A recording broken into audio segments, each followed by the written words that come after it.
How you guys doing? This is Jason with Tuna Tech, and today I've got a phone that you probably forgot all about, but I'm here to remind you.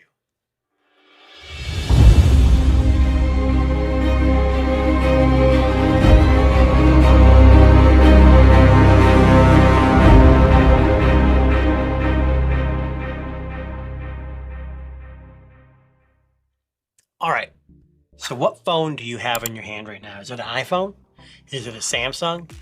Heck, maybe it's a Pixel phone, or God forbid, maybe a Sony Xperia. There's a lot of Android manufacturers out there, as well as phones in general, but there are a few companies that exist that we forget about. LG was one of those companies, and they've since kind of went bankrupt. They're not bankrupt, they stopped selling phones. Well, there's another company that sells phones, and they really only sell two kinds of phones. This is the Asus Zenfone 11 Ultra. If you don't know what this is, I wouldn't be surprised, or if you forgot about it, I wouldn't be surprised.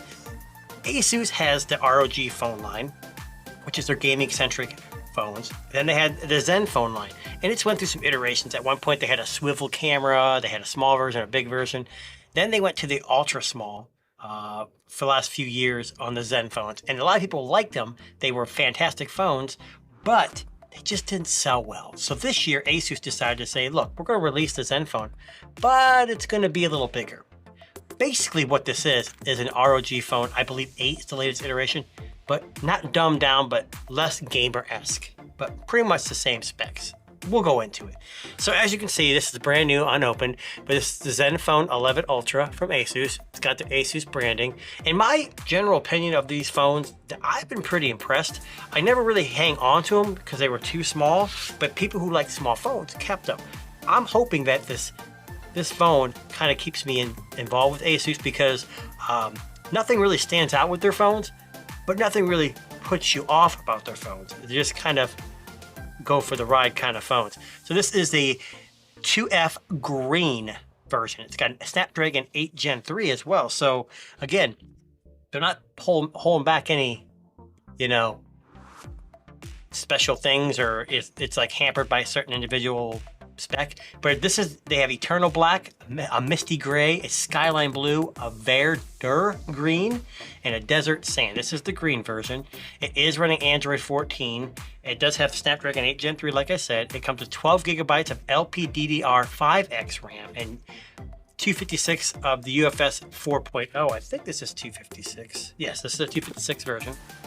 So, I mean, it's not probably a bad looking device, but it's got a 6.78 full HD plus Samsung AMOLED with LTPO 1 to 120 Hz, max 144 Hz.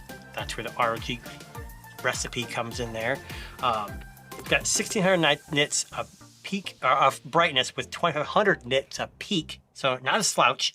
Gorilla Glass Victus 2, HDR10, supports always on display. Nothing out here screams mid-range. Now, for the rear, we'll just take this out doing this, and we'll see what's all in the box. So in the box, you get a cable only, no charging brick. So they're kind of going the same way as other manufacturers, but like I always say, I like to have the charger in the box, but as many phones as I have, chargers I have, it doesn't really matter. The only thing you'd have to worry about is if you want the max of the charging speed, you'd have to get theirs or get one that does that. But either way, so it's got 3 cameras. The third camera is a 32 megapixel with optical image stabilization, 3x optical zoom. That's the third camera, which is 3x optical. The main camera is a IMX890 50 megapixel, which I think they've used for the last couple years of their phones, but it's a decent sensor. And then the second camera is a 13 megapixel ultra wide. So again, it's probably not going to be top of line, but so at least you have 3 cameras. You've got a main camera, a zoom at 3x, and then you have the wide angle, which fortunately, I actually use a lot. It would be interesting though if any of those do a macro, and I don't know off the top of my head if the ultra wide will double as a macro, maybe not. On the front of the camera, you got a 32 megapixel RGBW sensor. Does pixel binning, which we all know what that is. It's got dual stereo speakers. and it does have dual microphones, so nice to have. It does have a 3.5 millimeter headphone jack as well, so that's something you don't really see a whole lot. Besides that, you guys, it's pretty much a standard phone. I mean, it's got everything a flagship should have. Big bright screen, fast processor, nothing that scream, hey, this is not worth it. So in the box, you also get your nighttime reading, which we all know we read, and your stickers with your IMEI number on it for some weird, strange reason. And then it actually comes with a plastic back with the similar like lines.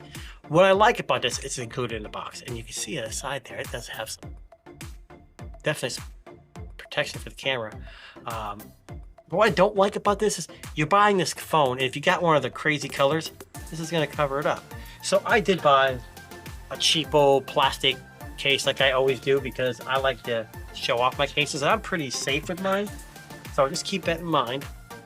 So here we go. It says here, eco-friendly material. Hey, it's eco-friendly. Ooh, you know what? Let's get the sticker off here. I am digging the design. So it's got your camera in the front here. It's pretty much a slab phone like every other phone. On the bottom, you have your USB Type-C off to the side, which is interesting. Your SIM and your headphone jack. Maybe that's why it's over so far, because of the headphone jack. And a bottom speaker. Nothing but antenna lines on this side. And then on the top, you've got a microphone and some more antenna lines. And on this side, power button and volume. It doesn't have, I think with the Zenfone line, when they were small, it had the fingerprint reader on the side. This has it optical in the screen. So be that may, but I don't know, you guys. What do you think of this color? I actually, the camera bump's awfully large for this phone. But it does have this, it's got optical image stabilization, but it's also got a gimbal-like stabilization, which is supposed to be pretty good. And in my experience, it's good, not great. If it's got a similar system to last year's Zenfone 9, it's going to do pretty good with photos. It's not going to beat your Pixels or your Sonys, but like I said, what I always tell everyone, when you see these reviews, people say, oh, it's better, this is better. You know, whatever phone you have in your pocket is the best camera you have, and you got to make do with what it is. So this is definitely not going to be any like a slouch, but it's got that, I don't know if you can see that, if I go like this, you see those like lines on it, so it kind of mimics that lineage of the case that's included. So again, so this is, they come in a multitude of colors, and they start at, I think it was $8.99 is where they start at. I think during Prime days and certain sales, they have it at $7.99. I think at $8.99, it sits right there next to your Samsungs and your Googles and everything else. And it does give off a certain prospect value, you know? I mean, it's not a terrible price, and it's gonna be a decent phone. You hear that? Oh, let's hear that nice startup thing. Here's the biggest downfall. I don't know if I can find the information on it, but when it comes to software, I don't know if it's gonna do a whole lot of updates. I think it's only 2, maybe 3 years of OS updates, and maybe up to 4 of security. So you're only gonna have, comes with 14.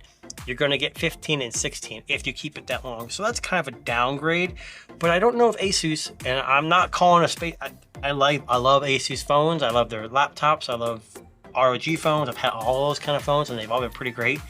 The thing I worry about is now that they're making the Zenfone larger, they're kind of going with the crowd. I wonder if Asus will keep the Zenfone line around much longer. I don't know how well it sells. Even the ROG phone, I don't know if it sells really well because of the high price. For example, the ROG phone 8 Pro is like $11.99 new, and this is $300 cheaper, and it offers basically the same package, except for it doesn't have a little screen on the back. Maybe different cooling on the inside, but basically the same thing, and maybe not some triggers on the top and bottom. So tell me what you guys think in the comments below. What do you think about the Zenfone 11 Ultra? Did you actually forget about it? Do you think it's a phone worth your time? And would you like to hear more about it? If you want to hear more about this phone, maybe me do a review of the cameras or anything, leave a comment. Don't forget to like, share, subscribe, and we'll catch you next time. Thanks for watching, guys.